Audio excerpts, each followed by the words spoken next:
affordable real estate investment.com, a property investment guide to creating real estate income for properties priced under $30,000. I can't love you no more if you can't love yourself. Hello, this is Lisa Phillips, and welcome to AffordableRealEstateInvestments.com. Today is episode 43, and it's an audience question. How do you take care of snow removal? So I just lumped this in with snow removal and other maintenance issues you may want to, you are responsible for, but you do not live in that area. And you don't want to drive the hour or hour and a half to get there. So there's three main things that I do since I have to go outside of my metro area in order for real estate investing. And it includes contracting and hiring out the services of different entities.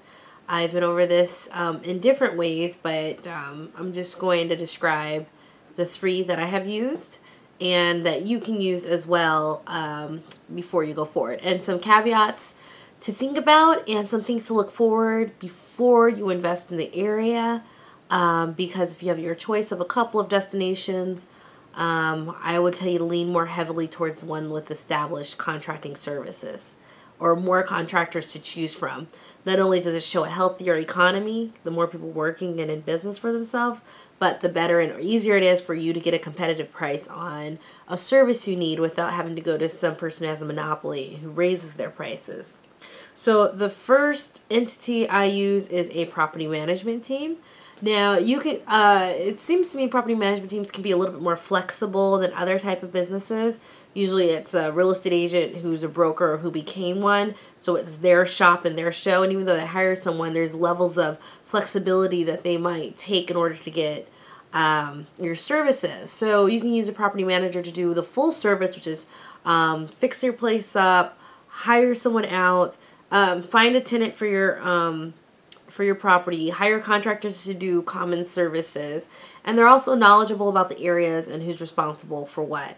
You know, if you're in a city where snow removal, you have to do it, or the owner's responsible, you know, they'll know those laws and they'll have systems in place already that you can tap into of, oh, we already have someone who goes out to our properties and does it for this amount if you want.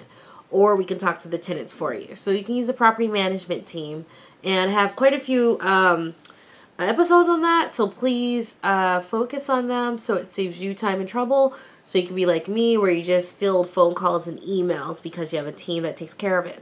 But if you don't want to do a property management team, I've talked to other investors and they just call a contracting service themselves. So they just do a Google search, they just find the contractor, call them themselves and arrange it, and arrange for like a lockbox or the person to meet them at the home. So that's a possibility as well. So I would do this before you had started investing.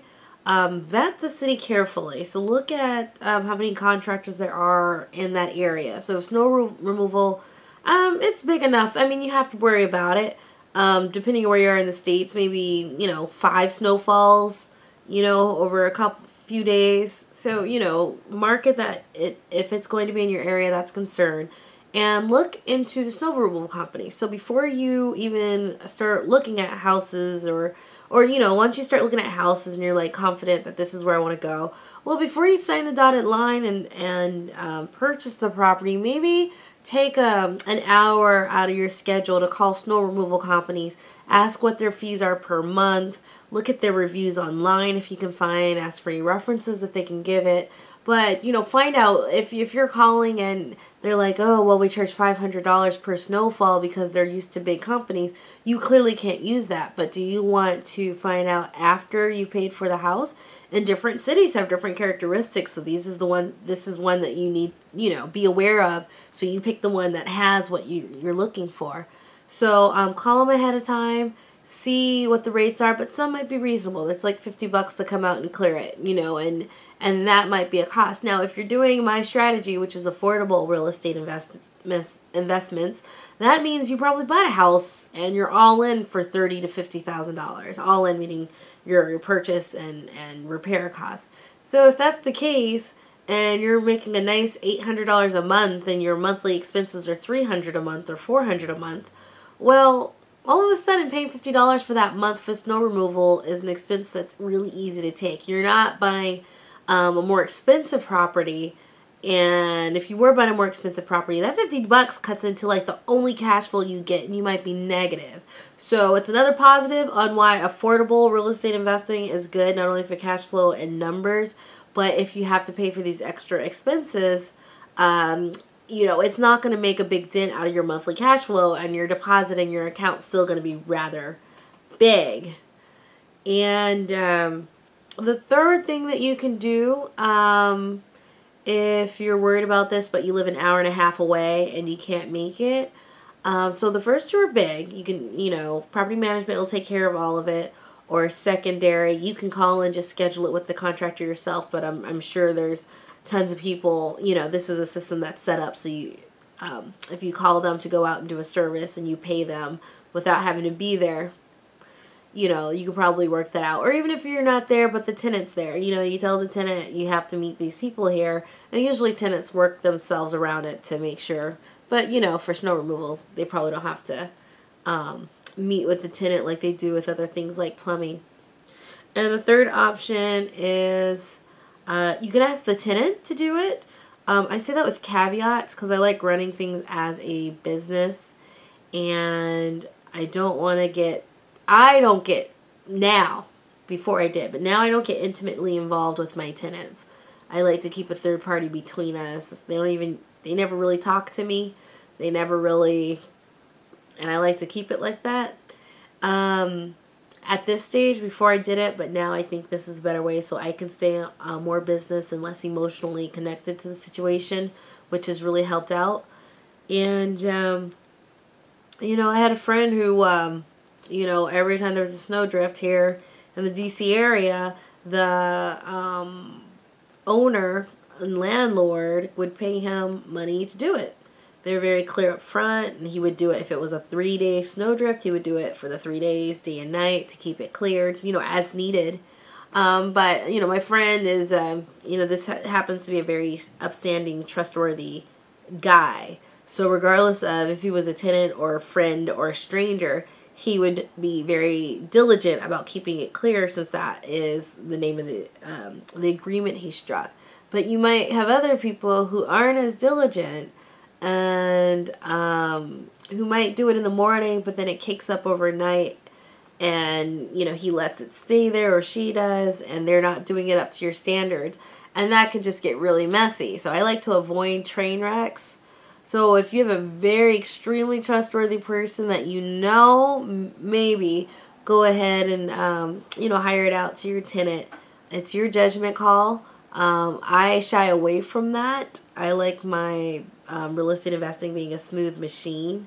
So I would really look into property management first, and see if you can take them on a as needed basis for items or emergencies like that, and sign a contract that says, yes, we provide if they provide ad hoc services, or 2, find the contractor yourself. But if it's a big concern to you, go ahead and call first before you start investing in that area to see how easy it is to facilitate that transaction. And so that's it. And if you need to, you can do a Google research to find out what the laws are regarding snow removal are for your city. If you live in one city but you're investing in another city, you need to know the other city's ordinances. And it's another good reason I like property management, because I can usually just ask them, what are the regulations? How do I protect myself and still be compliant with the regulations when it comes to snow removal? And, when you're talking to them about your services, go, okay, I'm calling because I'm worried about snow removal. Can you tell me what the rules are for the city that we're in? And how would you be able to perform the services for me, either ad hoc or as my property manager? and start negotiations from there. So that was audience question. It's episode 43, how to deal with snow removal, and it also includes other long distance maintenance items. Same concepts apply. So thank you. This is Lisa Phillips with Affordable Real Estate Investments, where I teach you how to find affordable investment property with hard work, confidence, and a little peace of mind. Thank you. Everybody get up.